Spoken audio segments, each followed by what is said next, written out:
What should the response be, say, to October 7th? I would say that primarily, first of all, there were active hostages involved immediately. So I would say the first thing, much like what you do when, look, if a hostage, if there's a bank robber and he has a machine gun and he takes 12 hostages up with him, the response is not blow up the building.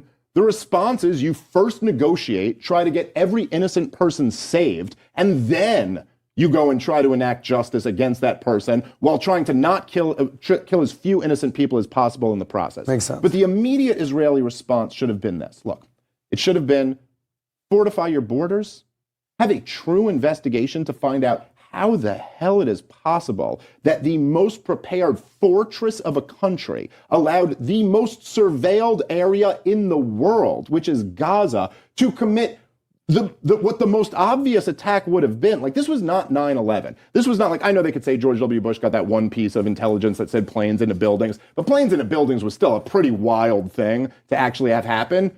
People crossing over the border from Gaza to kill Israelis is what you always had your eye on. So how in the hell did this possibly happen? I told you earlier how it happened. Well, okay, one second. How in the hell did this possibly happen? How was the response time so long? What exactly happened here? Let's look into some of the more gruesome details about what really went on, what some of the firsthand accounts are, and then you should absolutely hold Benjamin Netanyahu and the Likud party accountable for this strategy of propping up Hamas and funding them that blew up in their faces. This is just what the Times of Israel piece the day after, I believe it was either on the 8th or the 9th, it was either 1 or 2 days afterwards said, well, Benjamin Netanyahu's strategy blew up in his face. If there was a SWAT team, let's say a murderer, serial killer, he's on the run from the cops, and he's held up in a school. And they're like, okay, he's in this elementary school.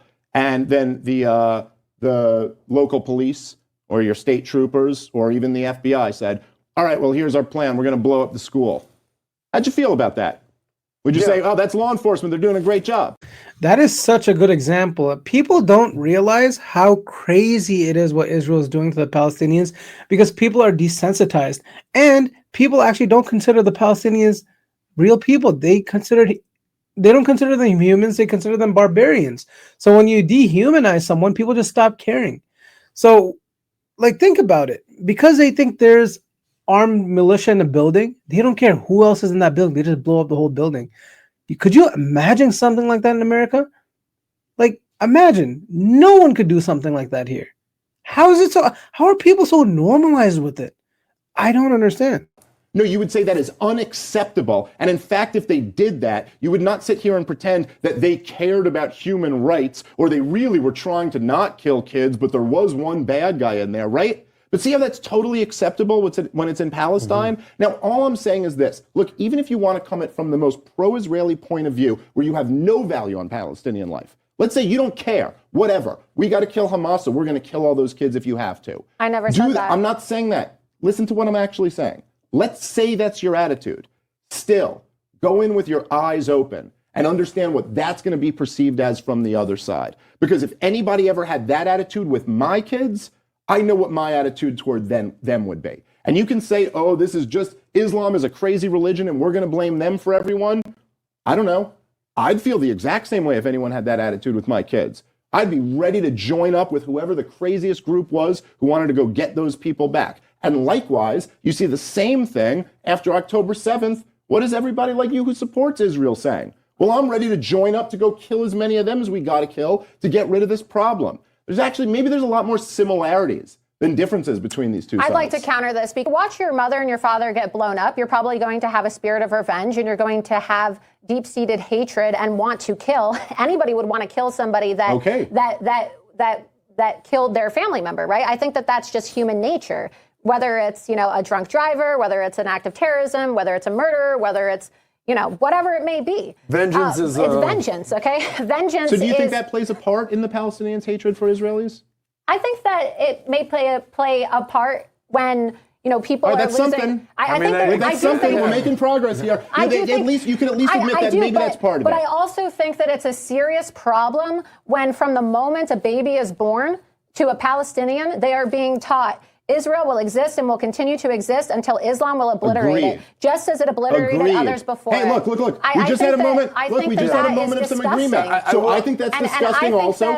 So look at that. Look, we had a moment of agreement. I don't think there's ever going to be peace in the, I don't ever think there's going to be peace between these people. Laura. Literally, let me just give you a second. So you acknowledge that what Israel has done to the Palestinians might be at least somewhat of a contributing factor to them hating them. It's not, I'm not saying just what they've done. 9/11 happened to us, right? I think a lot of what Palestinians have done to Israelis as well, because sure, I know it's tough for you to admit but we came to a moment of agreement there. Listen, innocent Jews 9/11 who are being killed yes, too. No one's denying that. This is like, okay, fine.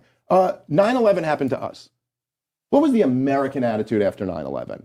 We gave George W. Bush a blank check. Yeah. Do whatever you want to do. Drop bombs on whoever the hell you want to drop bombs on, because we are pissed off because we got hit and someone else has to suffer for this. Or was it really the people who did it? Is it just innocent people who are dying? Now we're suffering. Whatever. We're the terrorists. Okay, we are the terrorists in our own country. The Muslim world has had 1,000 9/11s. And if you sit here and go, look, just imagine, try to imagine, be really genuine here, okay? Because we're going to see it, we're so much better than the Islamic world. And you know what? I generally do think we are. But even us, who's so much better than them, imagine, not one 9/11, but 1,000 9/11s happened here. What would that look like? And then let's say after 1,000 9/11s happened here, let's say whoever, Iran did it. And then Iran invades and they overthrow our government. And they prop up their own government. And now they rule us. What do you think the toughest right-wing militia members in America would be doing?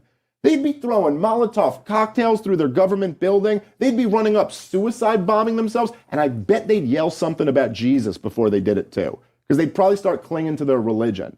So I'm just saying that, like, if we're unwilling in this debate, in this divide, to try, make a real effort to put ourselves in their shoes and go, what would we do in that situation? We're just basically like your neighbors all decided they were going to come in and rip your children apart and rape your wife in front of you and make you watch and then beat you to death. And this happened over and over and over again. This is going on where exactly? In Eastern Europe, most of the old Russian Empire, Poland, Ukraine, Russia, all these areas. And it's happening now, horrific. Too. And this is was this it's not happening now. No, like it actually is, though. Did you see not like it was happening then. then. Did you Let's see not the videos? trivialize No, that. I'm not. So the response, that Zionism was a response to that. And what's really interesting is if you read the early Zionists, they didn't talk that much about the Arabs. And first off, none of them had ever been to Palestine. They didn't really know, but they actually talked, when they did mention the Arabs, they talked about them in kind of friendly terms because they liked the Ottoman Empire. The Ottoman Empire was kind of cool. They let Jews work. They let them practice their religion as they wanted to. They were certainly much better than the Russian Empire was to them. And so it was almost like not like an afterthought, but it was like, look, we're reacting to that. And so we're going here. And whatever has to happen to the people who are happening, we need our own state because we can't live like this anymore, which is a reasonable conclusion, at least needing your own state from that. And then, of course, after the Holocaust, it was like, game over. We're doing whatever we have to do this. I'm just making the point that, look, people react to this level of violence. And if you want to understand what's going on in the world, if you want to understand what motivated Osama bin Laden to hit us on 9/11, if you want to understand what motivates Hamas to hit Israel, you got to look at this or you're never going to get it. And this is the final